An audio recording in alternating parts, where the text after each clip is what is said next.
é uma questão interessante, porque para eles lá nos Estados Unidos também essa redução das tarifas aí também favorece a população, né? Claro, a população interna A americana, população deles, que porque a estava população... pagando muito mais caro pelos produtos, né? Ela também chiou, ela Sim, também achou ruim, porque né? você pegar pô, o café, ele não... O povo não sabe, mas só que a cota que cada país exporta é definida internacionalmente. O Brasil faz décadas, séculos já, que o Brasil é o maior produtor, isso é estabelecido mundialmente. O maior produtor e o maior exportador, Isso, é o né? maior exportador, mas isso é estabelecido, eles combinam, esse mercado é dividido anterior, então você não tem de onde comprar. Porque você tem o café do Brasil, você tem o café da Colômbia. Isso, mas né? só que se você não tem o café brasileiro lá, você vai ficar Mas sem só café. a área do Brasil, do plantio de café, é a área da Colômbia. A Colômbia é um país muito menor do ponto de vista territorial, né? E o Brasil tem estados hoje que se especializaram, como Minas, né? O sul de Minas, o Espírito Santo, né? A Bahia, alguns casos da Bahia também. E um pouquinho do estado de São Paulo, aqui nessa região da Mogiana, aqui, Sim. que ainda se produz muito café.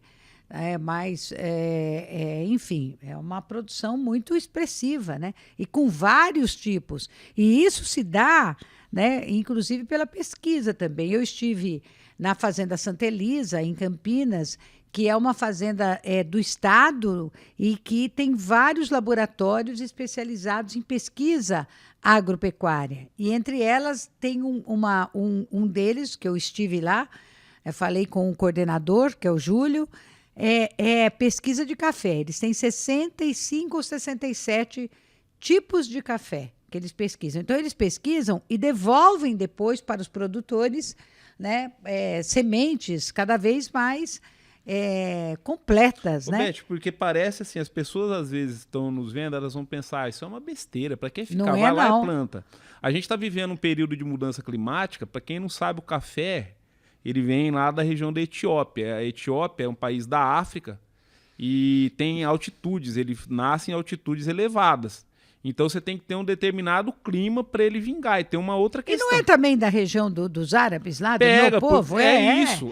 Porque tem o café 100% arábico, ele começou, que é considerado um dos melhores. Ele surgiu lá e os primeiros a utilizarem para isso aí foram árabes. Porque eram pastores muçulmanos. Não, e um dado interessante, né, que lá, por exemplo, eu já tive a oportunidade de visitar, porque afinal de contas o país dos meus avós, né, eles não coam café, né? A minha família também nunca coou.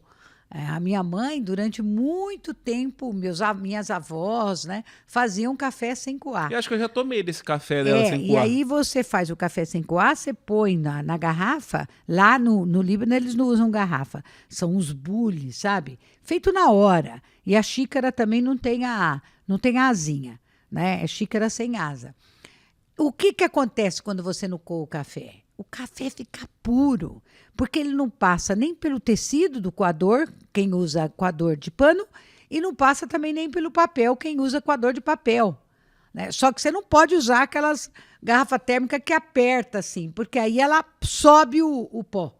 Porque aí você faz o café, me lembro como se fosse assim, muito, muito dentro da minha infância, da minha adolescência, tudo, né?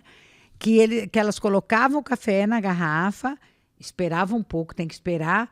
O pó, gente, assenta tudo. Não vem quando você serve o café, mas aí é aquela garrafa que você abre de rolha, né?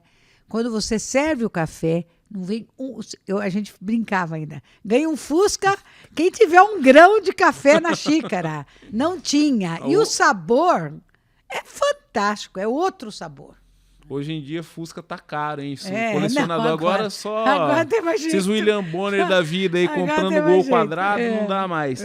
Mas vamos voltar ao A gente tava falando só para terminar a questão da pesquisa, a gente tá vivendo esse período de mudança climática e o café tem um problema. Várias plantas não têm esse drama. Eles existem esses bancos genéticos, né? Então você tem semente lá de laranja, semente de abacate, semente disso, daquilo. O café você não consegue armazenar pela semente. Então é um drama terrível. Se as pessoas... se você pegar assim como bebida, é a bebida mais consumida do mundo depois da Não, água. e outra coisa, esse tarifaço que foi responsabilidade do Eduardo Bolsonaro, que podia ter comprometido de uma forma assim muito grave a economia do Brasil, né? Porque não era só na questão de produtos agrícolas, mas os nossos minérios, aço, ferro, Avião da Embraer, tantas outras coisas, né? E o governo conseguiu destravar isso, conseguiu reduzir esse tarifaço, mas, ao mesmo tempo que o governo tinha negociadores com os Estados Unidos, o que aconteceu? O próprio Alckmin, e eu estive com ele recentemente, foi para vários países, inclusive a Índia, que hoje é o país mais populoso do mundo, superou a China, para vender outros produtos. E nesse intervalo, né, de alguns meses, o Brasil dobrou, mais do que dobrou, a exportação de frutas. Que nós somos grandes produtores de frutas, principalmente as frutas tropicais, né? Mamão, melão, manga, mais do que dobrou. Então, olha que espetáculo que é. Você vê, às vezes de um limão, dá para fazer várias jarras de limonada, né? E foi o que o governo brasileiro fez. E com muita habilidade, sem ofensas, né? Sem ódio no coração, negociou com o governo dos Estados Unidos e, graças a Deus, retomamos a normalidade muito melhor do que nós estávamos ainda antes do tarifaço, porque a gente aumentou os países que nós podemos exportar mundo afora.